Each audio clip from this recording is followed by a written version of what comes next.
guys, it's Miss Pruitt, and I wanted to do some practice problems for you. Today we talked about the basic derivative rules in class, so I do want you to refer to your notes. But this video is mostly just for me to work out some sample problems, and maybe it might help you on your homework tonight. So this is what we're doing for all of these sample problems. We want to find the derivative of each of the following functions and simplify. So I'm talking about using power rule, the constant rule, so on and so forth. So I am going to refer to those as we are working on these problems. So let's get started.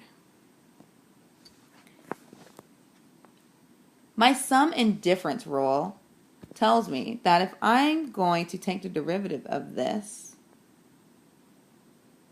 d dx, and this doesn't have to be so thick, let's see, d dx of this entire function, 4x cubed minus 3x squared plus 2x minus pi, that means that I can take the derivative of each term separately.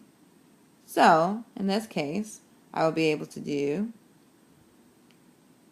d dx of 4x cubed minus d dx of 3x squared plus the derivative of 2x minus the derivative of little old pi. All right, so what we're going to do now is just look at these individually. I'm going to take the derivative of 4 times x cubed. Well, my power rule tells me that you take that 3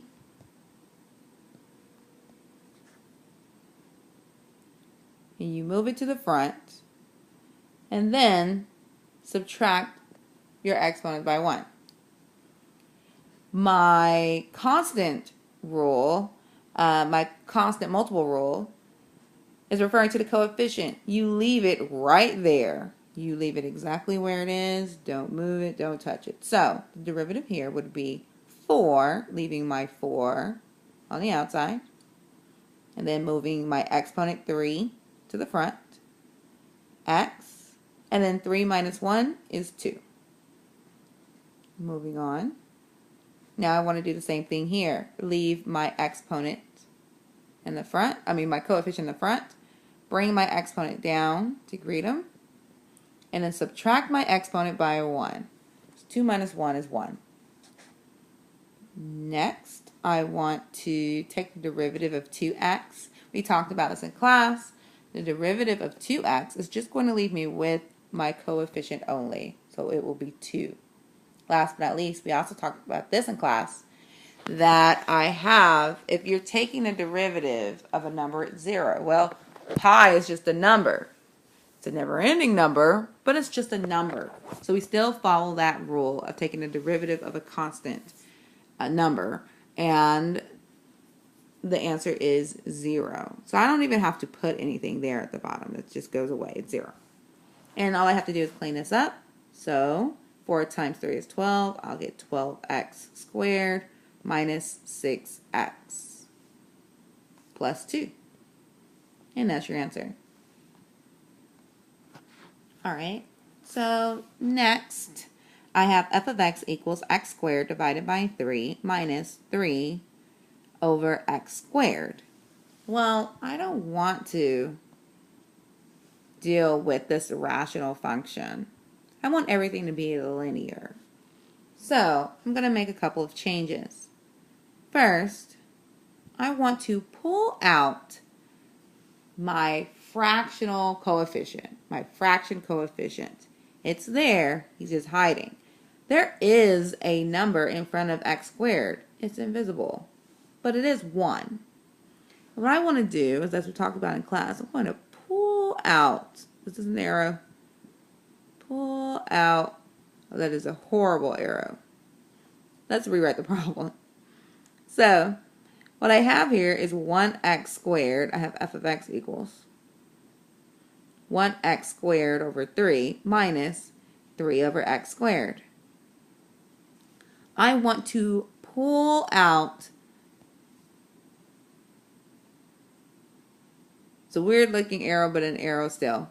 I'm trying to pull out the fraction coefficient. So I'm going to pull this 1 in my numerator and put it with that 3. And just kind of just move them over to the left and leave whatever else I have, which is x squared, right there. And let's bring everything else on down. All right, great. But now I want to move x squared up to my numerator. So whenever you move something to either side of a fraction line, you're going to have to change the sign of the exponent. So since this is x squared, I'm going to move them up to the top. So again, I'm just going to keep my 1/3 x squared. And 3 was already there, hanging out in the numerator. But I'm bringing x squared to the top. He's not going to be happy about this. So now I'm going to have to change his exponent to negative. So it's 1/3 x squared minus 3 times x to the negative 2 power. I'm ready to now take the derivative. So all we did was rewrite our function so that it will be easier to work with. I don't want that color. Let's do green. Well, I want to make sure you guys can see it. So now we're ready to take derivative. So d dx, or another way that you can see it, is f prime of x. We are going to take the derivative of the very first part, leaving your coefficient in the front, and then you do power rule. So bring that 2 here and then subtract by 1. So this will be times 2 x to the 1 power minus 3 times negative 2 x to the negative 3 or negative 3rd power. So in the end, that will leave me with 2/3 x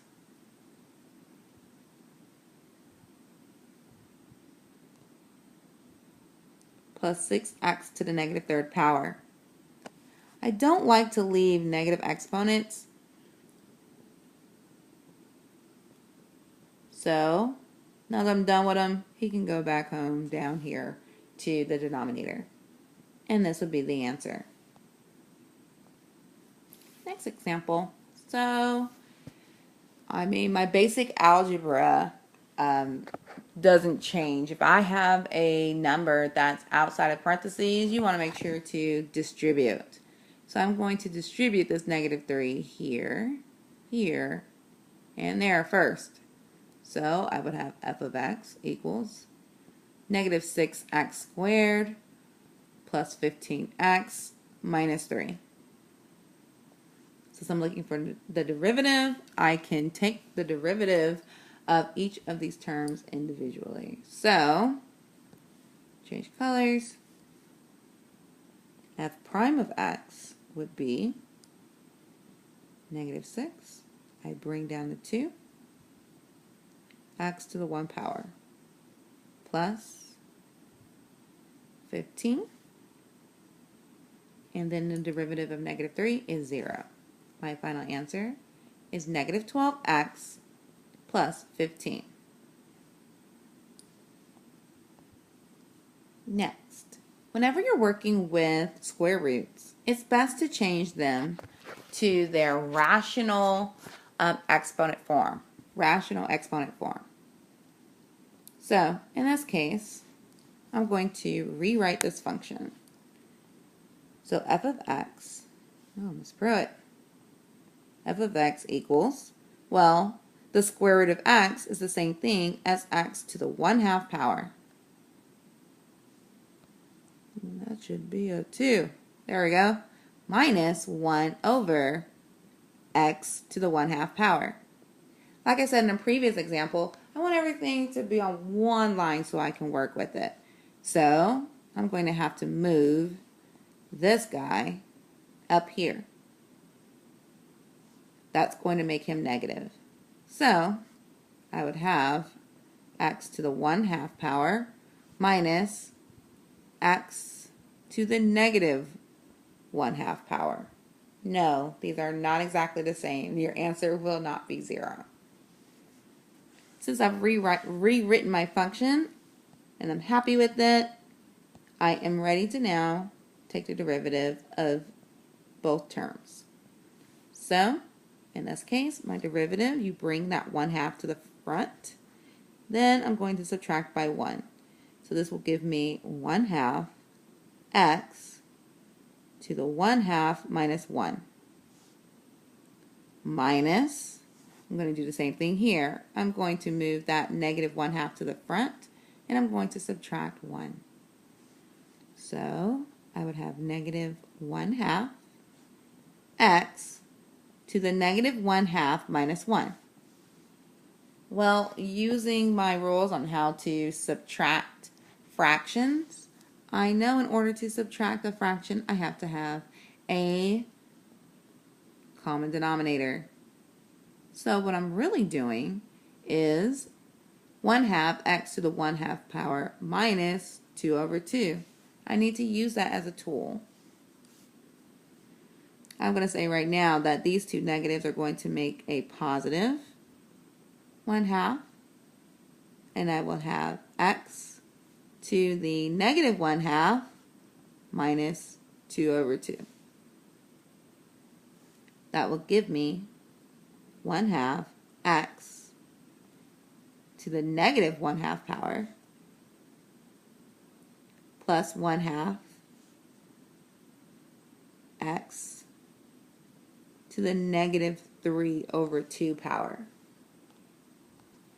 Alright, you guys, so for the sake of space, I have moved things around. And all I've done is just erased all the other work and moved up what my derivative answer was. But no, I'm not done. I don't want to leave these with negative exponents. So it'll be 1 over 2 x to the 1/2 power plus 1 over 2 x to the positive 3/2 power. And if you're really fancy, you can change these back to radical form. It will be 1 over 2 times the square root of x plus 1 over 2 times the square root of x cubed. And that's the answer.